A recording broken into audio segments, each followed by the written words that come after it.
What if we can positively impact society by reshaping the mindsets of young men? And while we're at it, let me ask you, what does it mean to be a man? My name is Dennis Moralda, a father, a teacher, a coach, a mentor, and a principal with over 2 decades of experience shaping the minds and characters of young men across the United States. If these questions resonate, if you're a young man looking to improve your life or a parent looking for tools to help your son become the best version of himself, the Building Men podcast was created for you. So I'm going to start with the backstory to Building Men. Those of you who have followed along with Building Men since its inception, July 1st of 2020, and even before that, know a little bit about where Building Men came from, a little bit about my backstory. Those of you who have joined more recently have heard me and potentially my younger brother, Anthony, interview guests, might not know the full backstory of Building Men. So I'm going to take you on a little bit of a journey back in time to Dennis as a young man, a kid even, let you know a little bit about where I came from and why I'm doing what I'm doing. I'll take this story back to me as a little boy. I was born in Old Bridge, New Jersey. I was born in 76, but grew up in the 80s, back in that Gen X time frame. And I'm the oldest of 4.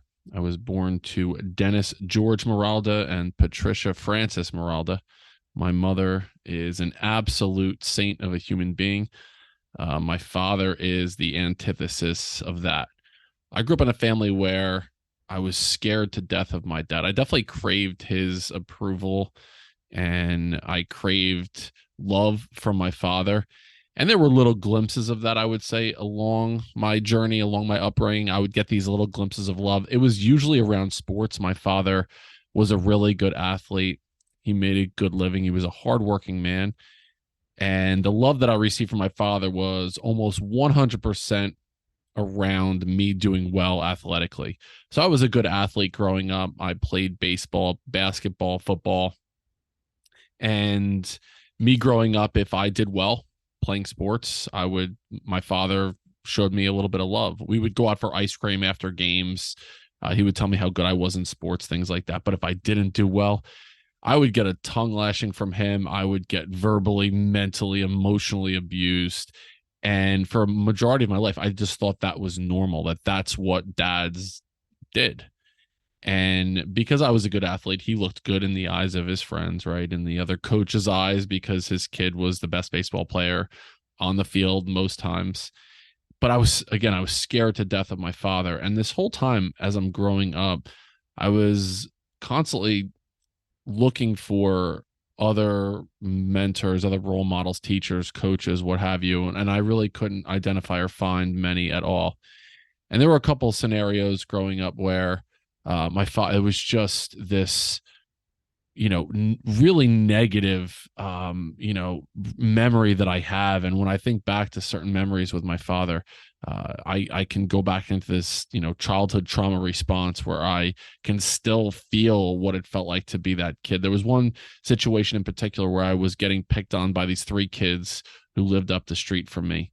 So I'm a 12-year-old boy, 6th grade student. And these kids, for whatever reason, started to target me. I was a goofy kid, normal 6th grade, awkward boy. I would say my head now as a 47-year-old man was probably the same size as it was as a 12-year-old boy. I had these big buck teeth. I had freckles. I had a mullet at the time. This is before mullets came back into style, the original mullet. And my experience as a kid at that time, I'll never forget. I was scared to death of these 3 boys who lived up the street, kids that I would play sports with on a regular basis. And they started to pick on me, started to make fun of me. I remember being on the bus, them flicking my ears, give me wet willies, wedgies, like the stereotypical what bullies would do to a kid. And these boys were 2 years older than me. So they're 8th grade boys. And I had hung out with them from time to time playing sports, and all of a sudden it turned, right? And these boys, on the way home from school, I would have to start running off the bus. The bus would stop and I would haul ass as fast as I could to get home. And there were certain days that on the way home, I'd get jumped.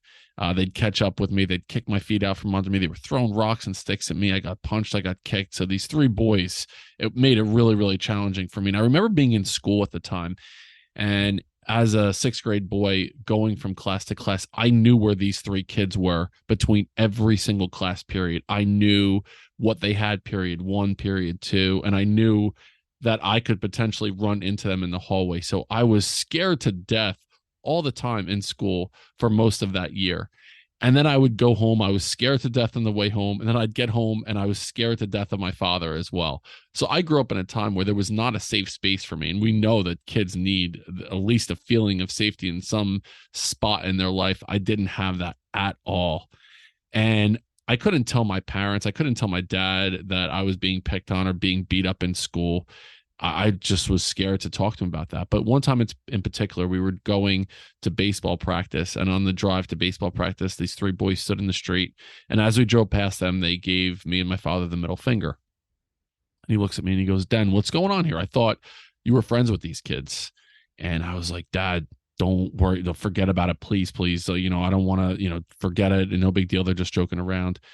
And then on the ride home, after being at baseball practice, we passed them again. And this time they yell out, "Fuck you," as loud as they could.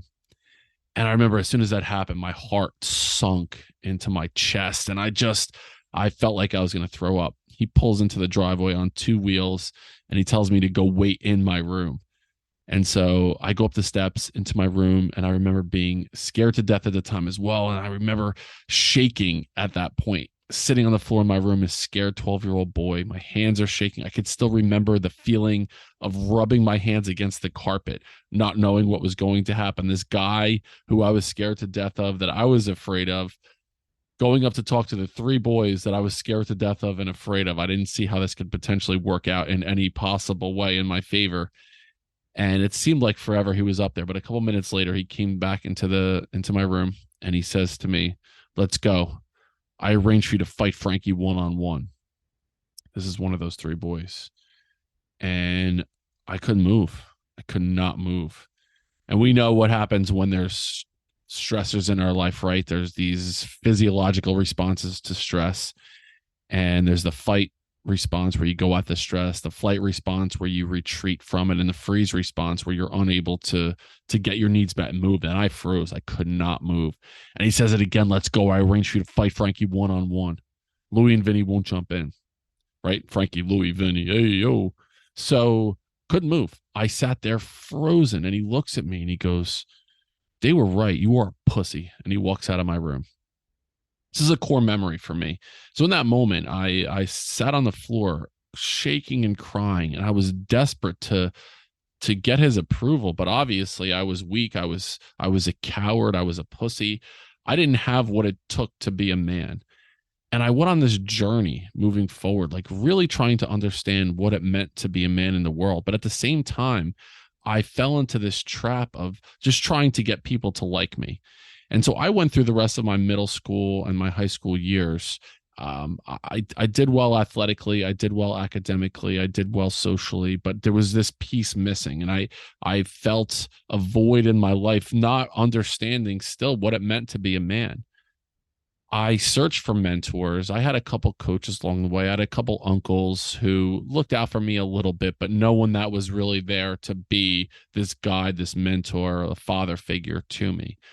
I was constantly seeking out, people on movies and on sports teams and things like that. Like I think back to Chevy Chase, Clark Griswold from Vacation movies, the way he was, goofy dude, total dumbass, but he protected his family and he had this comedic sense to him. I thought of, Professor Keating from Dead Poet Society, the Robin Williams character. And I was like, I want to be inspirational, inspiring like this guy. And I thought of Mr. Miyagi, Pat Morita from The Karate Kid, and this stoic guy who taught someone to stand up for themselves. And I constantly sought out those people in my life, really uncertain of what it meant to be a man. Again, constantly asking myself that question.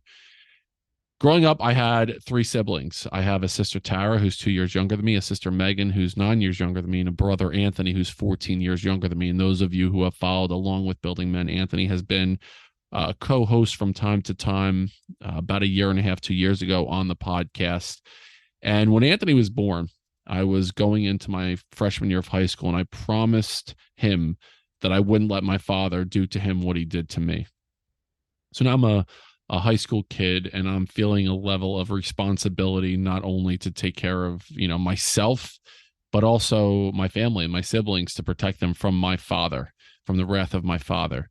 And it was at this time I also wanted to get into teaching and coaching in some capacity. I've loved that part of who I was. I was a teacher at heart, a coach at heart, and it could be that I was looking for someone to look after me, so potentially I could do that for other kids or other people.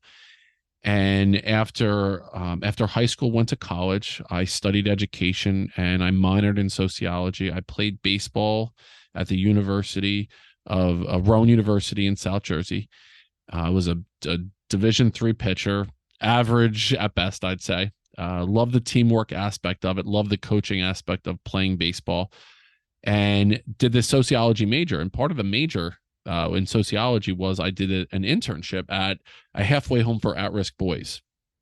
So I start this at-risk boy internship, and doing this internship, I recognized that boys are struggling. The boys are really, really struggling, and they were struggling themselves with, what does it mean to be a man?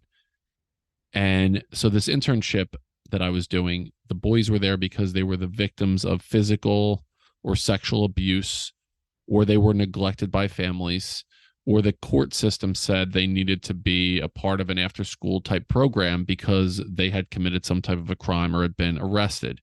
So now I find myself interning at a place where I'm watching clinically trained social workers, psychologists, therapists work with boys in a group and individual setting. So I started to take notes of this and started to understand ways to help kids go through something challenging in their life. Again, wishing I had this myself when I was growing up. And then they hire me as a van driver. So now I'm doing an internship, and I'm also driving a van through South Jersey, and I'm picking these kids up after school, and I'm driving them back to this halfway home. And lo and behold, after a few months of doing this, the boys started to open up to me on the ride home, and they started to talk to me about things that they weren't talking to the social workers and the counselors about. And on this journey, they were like, hey, can you take the long way home? Because we have more to talk about. And then they want it to be the last one to drop off so they can get some individual, quote unquote, counseling time with me on this drive home. And I recognized then and there that I had something that I needed to bring into the world. I wasn't quite sure what that was going to be or what it was going to look like. I just knew eventually this would be something that I would do. So I graduated from college. I started teaching and coaching varsity baseball in central New Jersey, and right away recognized that I had this spot in me that had a leader. There was like a leadership piece of me that I never knew existed that I wanted to tap into a little bit. So I decided to go back. I think it was my first year of teaching. I went back to get my master's degree in educational leadership. And after a very short time in the classroom, I became a principal. And when I started as a principal, and this is going back to 2005, when I first started, I recognized that most of my day was spent picking up the pieces from stuff that was going on with the boys in the school that didn't have their shit together. Boys that were struggling themselves with what does it mean to be a man. These were boys who would come to school late, or they just didn't come to school at all. They were getting in trouble. They were getting into fights. They were failing. They were getting classified into special education. And it was a disaster with the boys in the school, and I needed to do something about it. And so I decided to start a boys group in October of 2005, and I called this group Building Men. And when I started Building Men, I had almost every single 7th and 8th grade boy in a junior high school join up to this group. And the reason they joined up was there was a concurrent girls group that had been existing in the school for many years, and the boys wanted a group to go and talk about the girls. So obviously, the girls had a group, the boys wanted a group. So all the boys joined up to this group. And initially, I'm asking the kids in groups of about 20, 25, and we would meet. I would meet with groups once every 2 or 3 weeks before school for an hour, but I was meeting with all the boys in the school. And I asked them, tell me about it. What does it mean to be a man? Talk to me a little bit about what is a man to you. And what they told me was, well, a man is, among other things, but these were three things that stood out in their discussions with me. A man is bigger, faster, stronger, can bench press more, has a six pack, can dunk, can throw a football further, can beat people up, is that physically dominant force. Then they told me a man bangs a ton of girls or bangs the hottest girls in the school.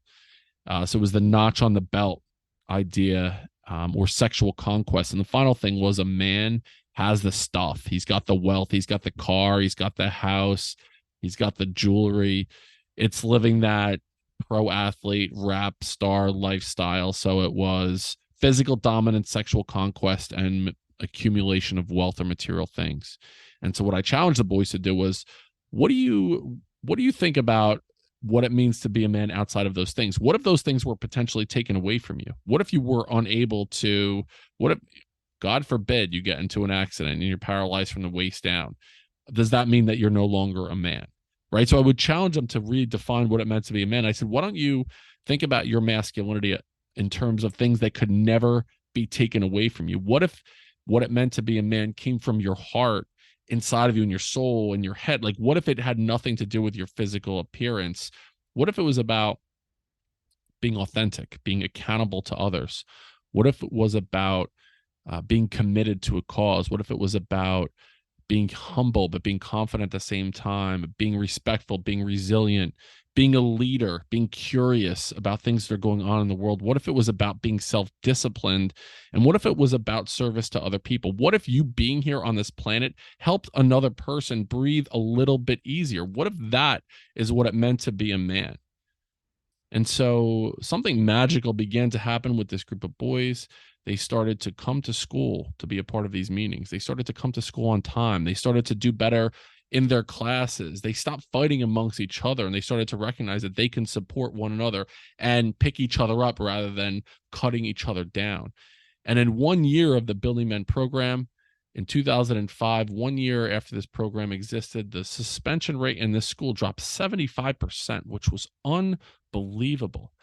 Like the amount of kids that were impacted by this program totally inspired me to do something bigger with this in my life. So at the same time, personally, after college, I met and married pretty much my father, someone who had very similar traits to him. Wound up having 3 kids who are unbelievable human beings. I have a son, Denny, who is a freshman in college. I have a daughter, Juliana, who is a sophomore in high school, and a daughter, Sophia, who is in 8th grade. They're unbelievable human beings. And I was married to a woman who had a lot of traits like my father did. It felt comfortable and safe to me. And I spent 17 years in a marriage that for most of the time was not a happy space for me. And during the course of my marriage, while I was still doing Building Men, I was also displaying a lot of the things that I was telling the boys not to worry about, right? So I started to chase the money. So I went for a bigger job, for more money. I was traveling further, and I thought that that's what it meant. I needed to provide more money for the family. And don't get me wrong, I do think it's a big part of being a man is being able to protect and provide, but I was chasing things that were not authentic to me. And this led me down this really negative path for many, many reasons. And I found myself in a space where in 2020, during COVID, in the middle of a separation, I had left being a principal after almost 15 years as a middle school principal.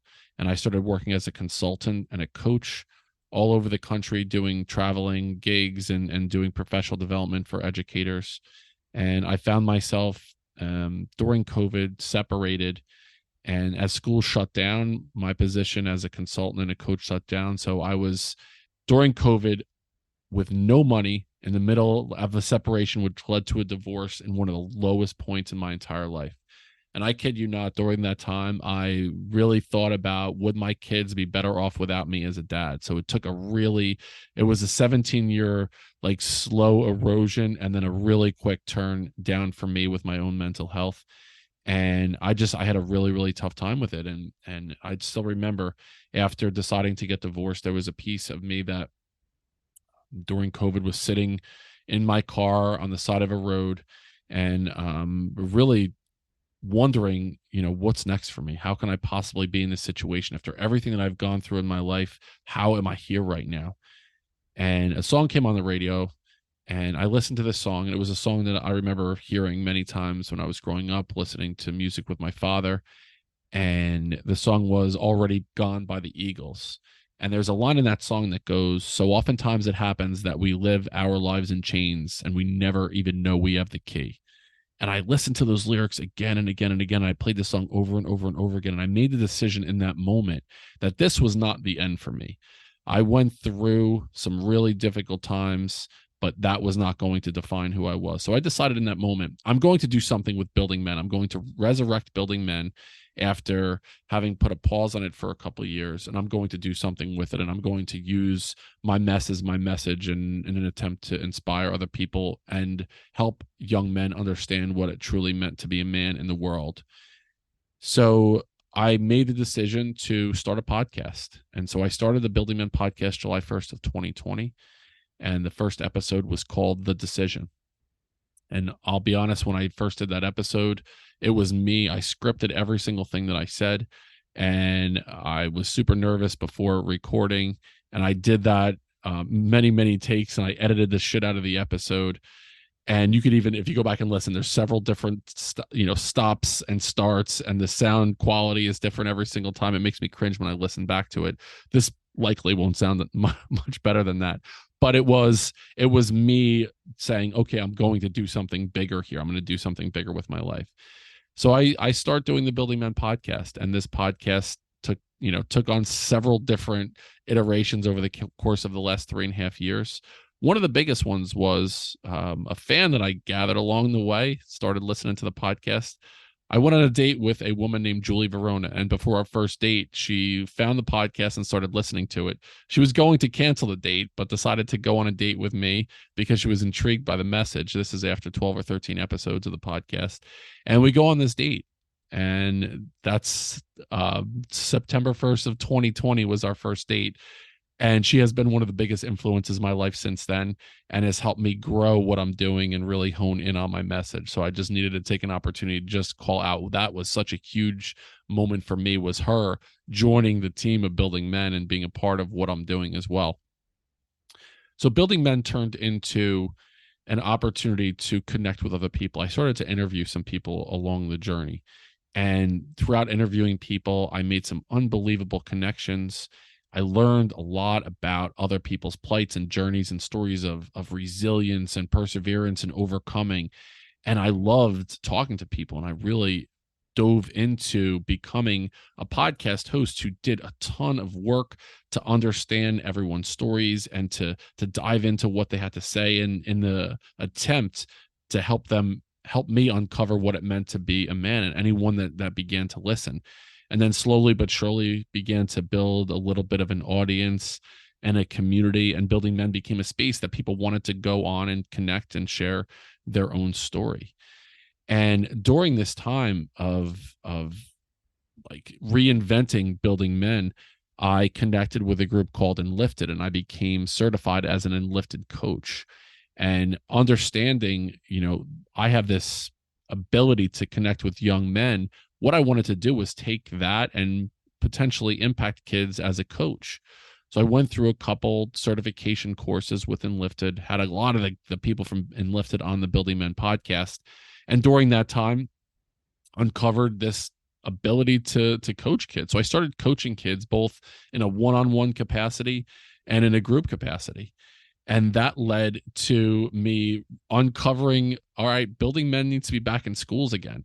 So over the last several months, I took a bit of a pause on the podcast to really dive into building the Building Men business and to get Building Men groups and meetings into schools to train teachers and working with young men, to talk with parents, to talk to administrators, and then to get into schools to roll up my sleeves and help young men understand, again, what does it mean to be a man in the world today.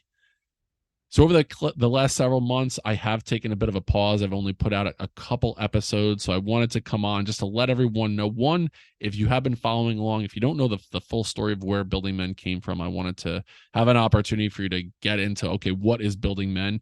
And then to let you know that we are just getting started right now. I have teamed up with Mr. Marc Antoine Picard, who was a guest on the Building Men podcast back in 2021. A great dude who built the Building Men website, former Cirque du Soleil star, ultra marathon runner, and he produces podcasts and does digital marketing for a living now, and he will be producing the podcast. He also is the one who rebranded Building Men, the logo, the colors of Building Men. I truly love this man, and he has gotten on board, and he'll be producing the podcast. So you'll notice a difference in the way the Building Men podcast sounds, the way that it looks if you're following along with it on social media sites, and just the vibe. And what I'm telling you is we are just getting started. If you want to get a little bit more of an idea about Building Men, go back and check out some of the previous episodes. Some of the previous guests is a really wealth of content and knowledge and some funny, inspirational stories. But moving forward, my goal is to get this as a really like solid space for young men to go on and figure out, okay, I'm struggling a little bit with what does it mean to be a man in the world today, or I'm a parent who's trying to help my son overcome something challenging or understand myself. What does it mean to be the parent of a young man in the world today? So that's what Building Men is. That's what we're doing. My name is Dennis Moralda. This is my mission. This is my purpose. And this is just the beginning of the next steps of Building Men. If you made it to the end of this episode, I'm guessing that the Building Men podcast has resonated with you in some way, shape, or form. If so, please consider rating, reviewing, and sharing this episode out with anyone that you believe would get any value from the message. If you're interested in finding out more about Building Men, the website is buildingmen.io. I'm very active on Instagram, which is building.men. You could find this podcast in any way, shape, or form that you get podcasts. I do individual coaching for young men ages 12 to 18 or 19, and I do a group coaching called The Foundation, which meets every other Sunday for about an hour. And we have guests on there that provide insight, provide knowledge, provide advice, and share their stories of overcoming, of resilience, and what does it mean to be a man to them in the world today. Those of you who have listened, thank you so much. I appreciate you going along this journey with me. This is an unscripted rant about things that have been going on in my life, a little bit of backstory around Building Men. I appreciate everyone who has gone along on this journey. The way that I sign off every single episode, go one step further than you thought you can go. I'll see you next time on Building Men.